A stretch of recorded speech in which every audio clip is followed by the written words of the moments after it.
Kreu i prokurorisë së posaçme Altin Dumani është takuar sot me kryeprokurorin holandez John Lucas gjatë një vizite në Holland. Ambasada holandeze në Tiranë ka zbardhur detaje nga takimi ku në fokus të diskutimeve ka qenë lufta kundër trafikut të lëndëve narkotike dhe pastrimit të parave. Dumani ndodhet në Holland në kuadër të një konferencë ku pjesëmarrës janë edhe prokuror nga Europa, Amerika Latine dhe Afrika Perëndimore.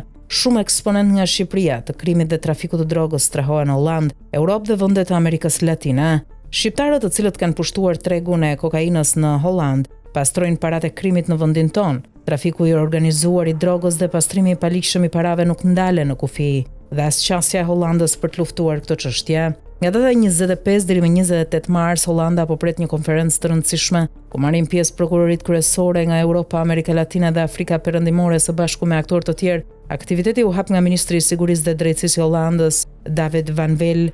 Konferenca synon të forcojë dhe koordinojë përpjekjet tona të përbashkëta në luftën kundër krimit të organizuar serioz dhe të ndaj perspektivat e përbashkëta.